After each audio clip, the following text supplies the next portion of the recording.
Okay, the purpose of this video is to describe a special case for the binomial distribution where the binomial approaches the normal model. So I have this website. It is from the Art of Statistics textbook series. You can see the web link at the top there. So obviously a binomial is a Bernoulli trial where there's two possible outcomes, success and failure.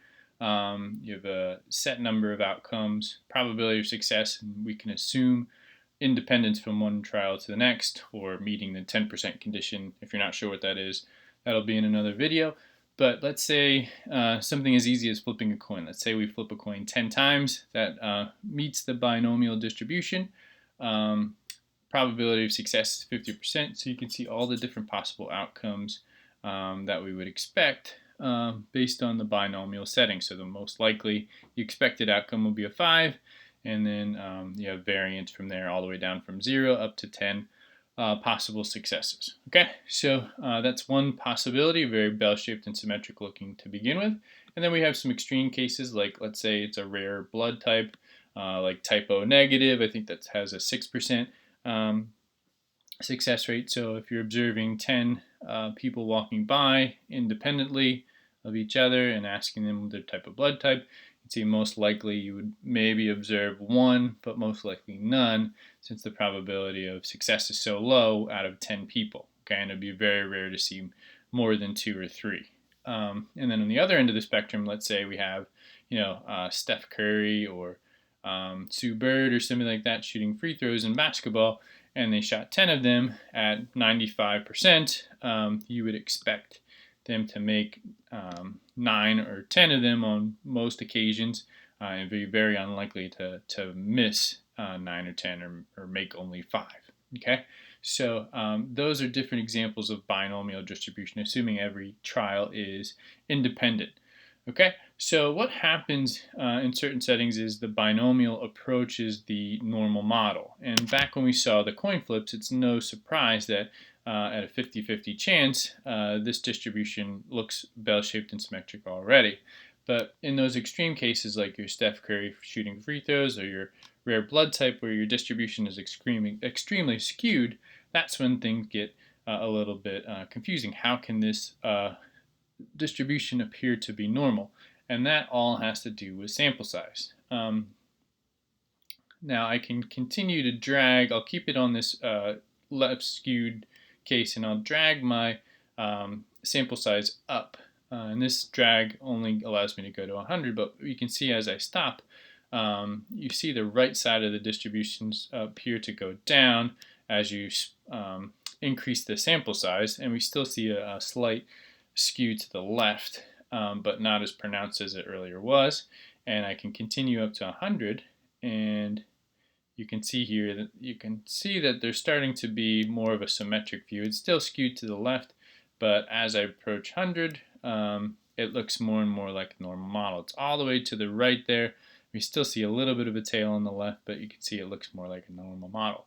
And that's when we increase our sample size. So that's the common theme here. Now I can bump this up to a bigger number if I type it in manually. So let's say look at it at 500, and you can see that the normal model is very apparent here. Even if I bump it back down to 200 or even 150 as your sample size, you can see the normal model appears appropriate. And they do allow you with this website to overlay a normal model, and that's pretty clear here. It fits very well, whereas if I bump that sample size back down to, say, 60, it would still fit pretty well, but not that great.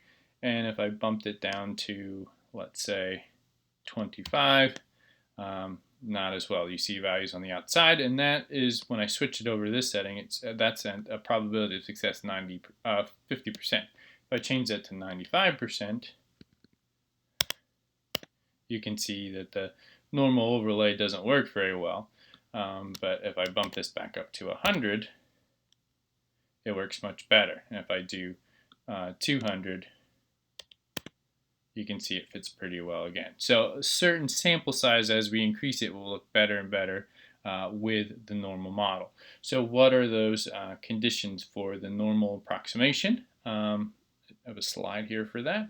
So that is when we can say that the sample size is n times p being greater than or equal to 10, or n times the complement of p being greater than or equal to 10. So when we expect both of the values to be approximately 10, that is when, trying to move this so you can see it a little bit better, that is when we would expect our normal model to approach the binomial. And you can see a visual here of that too. So why is this helpful? Well, it's a foundation for something very important we will see next in Inference of Proportions, where we can use these same concepts to go from a Bernoulli type setting with proportions of a population, say trying to estimate the proportion of the population that believes in ghosts or something like that, or the proportion of blue candies in a bag of M&Ms.